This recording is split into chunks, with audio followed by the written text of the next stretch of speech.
The residents of Chester's Mill find themselves trapped in an invisible and indestructible dome. In the forest, Barbie secretly buries a corpse. Meanwhile, Deputy Linda wakes County Sheriff Duke, who's sleeping in a cell. Linda tells him that Sam Verdreau reported a loud bang, so they go to investigate. At the Sweetbriar Rose Diner, Rose asks Jim if he's going to the parade in West Lake, but he claims he's too busy to go. Before leaving, he hands her a $100 tip, claiming that he's buying her next vote as a councilman, though Rose points out that he's always running unopposed. Meanwhile, Junior and his girlfriend Angie get intimate when he suddenly confesses his love for her. Not reciprocating the feeling, Angie gets dressed and reminds him that they're just having fun until he returns to school. Junior reveals that he wants to drop out, which pisses Angie off since he's wasting his free ride out of town. Still, Junior claims that he's loved Angie since they were kids because she's the only person who knows the real him. Hesitant, Angie replies that it's why she can't be with him. Angry, Junior grabs her, so she slaps him and leaves. Elsewhere, Mrs. Grinnell invites newspaper editor Julia Shumway to report about the suspiciously excessive propane deliveries in town. She already called Duke about it, but he claimed that the propane was for emergency reserve, though he sounded nervous. Curious, Julia assures Grinnell that she'll investigate it. In town, the fire trucks are heading out to attend the parade, so Linda waves to her fiancé, Rusty, who's a firefighter. Also on his way out of town, Barbie calls his client to report that Smith didn't pay and aggressively tried to renegotiate. He then sees a police car, so he hangs up and readies his gun. Duke notices his car's missing front tag, so Linda reports Barbie's plate number on the radio upon seeing it from his back license plate. Nervously, Barbie watches their car until it's out of sight. When he looks back at the road, cows block his path, so he swerves and crashes through the fence. The incident leaves him with a flat tire and no spare. Suddenly, the ground rumbles, which everyone in town notices. At the same time, Duke feels pain in his chest, making him stop the car. Something slams hard on the ground, and Barbie sees a cow get split in half by something unseen. Barbie touches the cow's body, but something zaps him, making him tumble and dip his hand in the puddle of blood. He then looks around, seeing a barn split in two. Curiously, he touches the air before him and finds an invisible wall where he leaves a bloody handprint.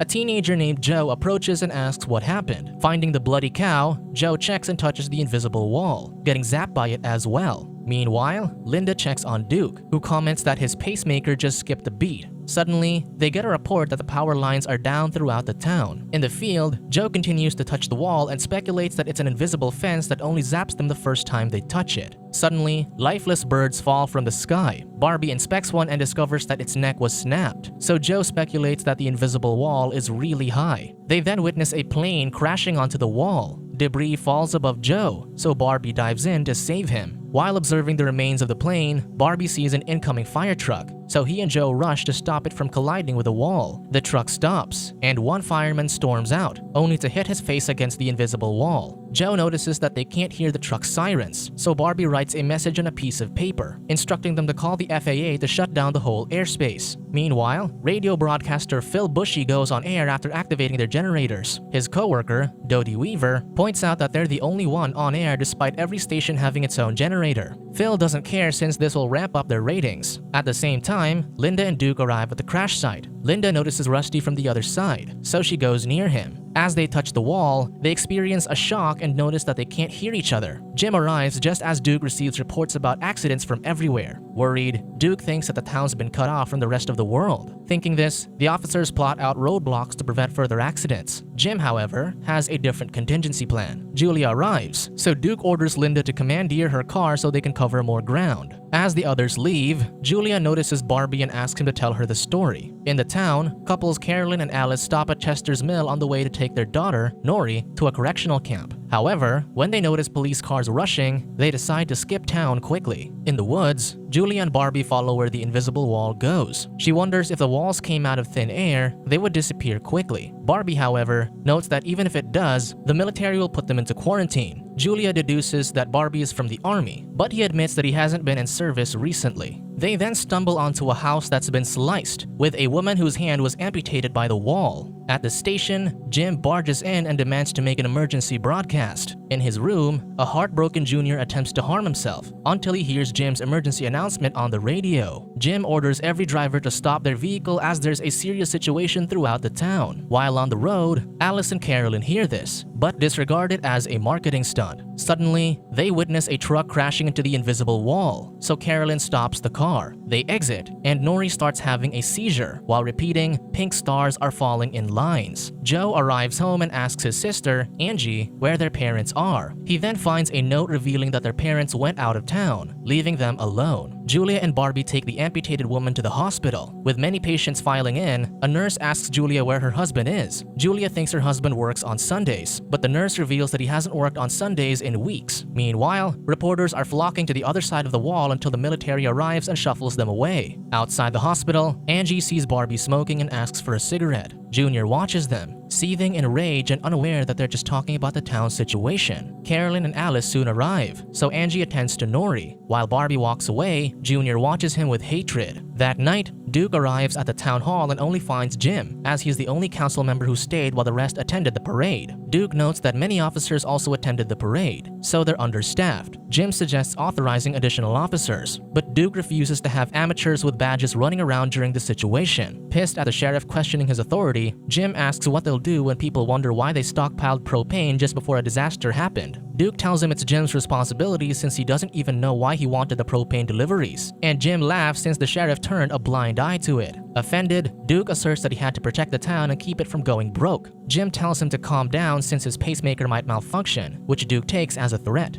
At the station, Dodie taps into a feed from outside, where they discover that the military is calling the wall a dome that's covering the town. Meanwhile, Barbie collects his things from his ruined car when Junior walks up to him. Refusing to deal with the younger man, Barbie warns him from starting a fight. Suddenly, Julia arrives, so Junior leaves. She then reveals to Barbie that she can't find her husband. She wonders about Barbie, so he shares that all the motels are booked. Given this, Julia offers him to rest at their house for the night. Meanwhile, teens throw a party at the town bridge. There, Joe finds Ben Drake, who follows him as he inspects the wall, wondering if it has a power source. Suddenly, Joe experiences a seizure, muttering about pink stars falling in lines. Angie soon arrives home, when suddenly, Junior gets hold of her. She frees herself and goes for the door, but Junior pulls her back. Angie hits her head on the floor, knocking her out. Worried, Junior apologizes, stressing that he didn't want it to be like this. At the diner, Duke finds the residents worried. He announces that 12 residents died today, and they still don't know what's happening. Carolyn thinks they're under attack, but Duke insists that the government will figure things out, so in the meantime, they should look out for each other. Later, Angie wakes up in an unknown room. Junior enters, so she screams for help. He assures her that no one can hear them since they're in his father's fallout shelter. He speculates that Angie was acting strange this morning because of the walls that came down on their town. Angie thinks Junior has lost his mind, but he insists that he's the only one who knows what's happening to her. Angie pushes him and screams at him, so Junior leaves. When Junior locks the shelter, his father, Jim, sees him. Junior claims that he was checking the shelter in case they need it, but it's completely flooded. He then offers to help with their situation, so Jim hugs him. Meanwhile, Julia takes Barbie to their house, where he realizes that her husband, Peter, is the man he killed. Julia knows that everyone thinks Peter is cheating on her, but she still believes that her husband will turn up. At the same time, Linda and Duke go back to the crash site. As Linda wonders why Chester's mill is trapped, Duke speculates that it's punishment for his secrets. Before revealing anything, Duke touches the wall, and a surge of electricity causes his pacemaker to explode.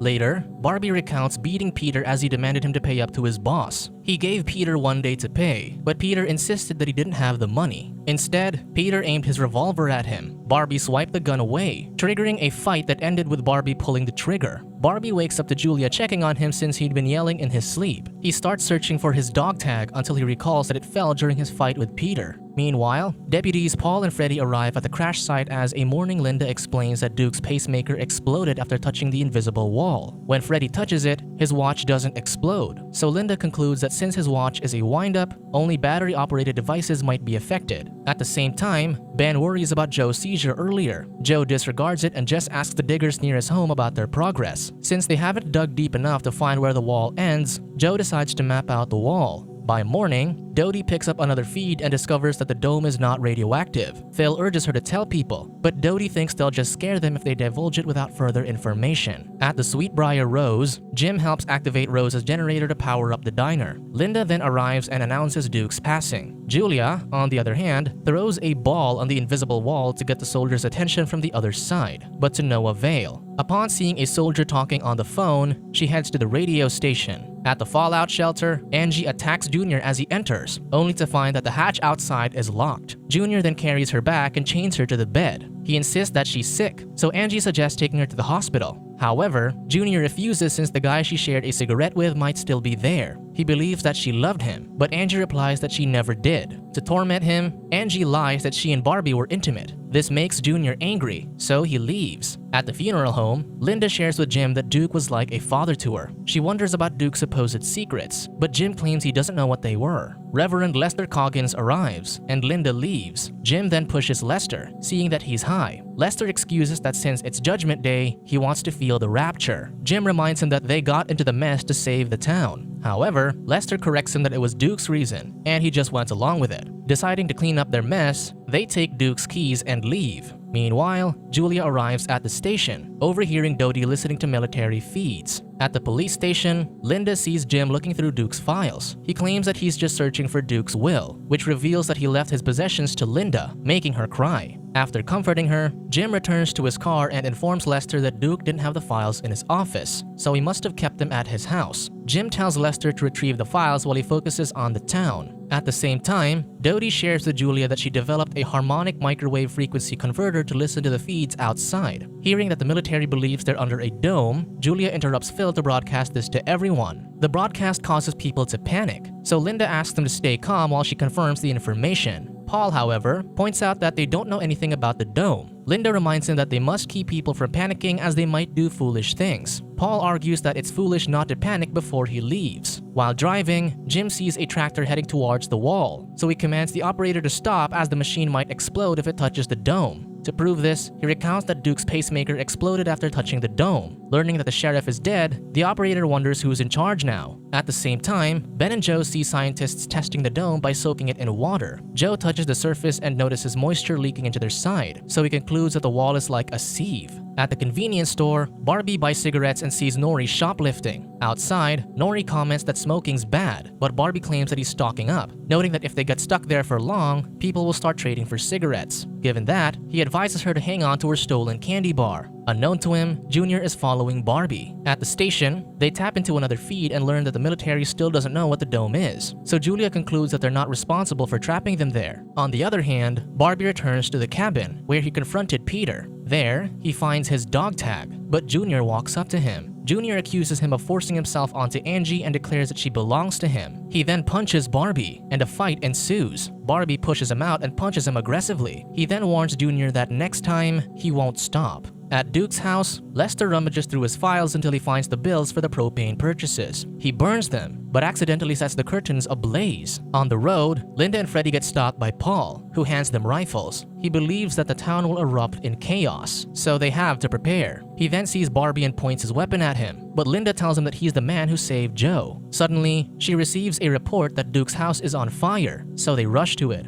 People gather outside the burning house, but since the fire department is outside, there's no one to put it out. Arriving with the officers, Barbie orders the residents to grab their hoses and buckets to help. Julia then arrives at the scene, noting that the fire could take the whole town out since they're trapped. Just then, Lester screams for help, so Linda rushes inside to rescue him. As soon as they're out, a nearby propane tank explodes. The townspeople line up to pass water buckets to extinguish the fire, but it keeps spreading. Finally, Jim arrives with a tractor to tear down the house and contain the fire. Meanwhile, Angie attempts to remove the chain on her foot until Junior returns. He claims that he took care of Barbie, but Angie doesn't believe he could do something that terrible. He then hands Angie their photograph to remind her of what they're working for. Moments later, the fire is extinguished while Lester rests on a stretcher. When asked why he caused the fire, Lester tells Jim that he cleaned up their mess. Linda approaches them, so Lester lies that he was getting a suit for Duke's funeral, and Jim backs him up, adding that there was probably a gas leak. The townspeople rejoice in putting the fire out together, but Paul points out that the smoke from the fire is trapped inside. He takes his gun and starts shooting at the dome. However, one bullet bounces off and hits Freddie. Barbie quickly disarms Paul while Linda cries as Freddie dies. Subscribe to watch more videos like this. Turn on notifications. And leave a like, it really helps the channel out. Thank you for watching.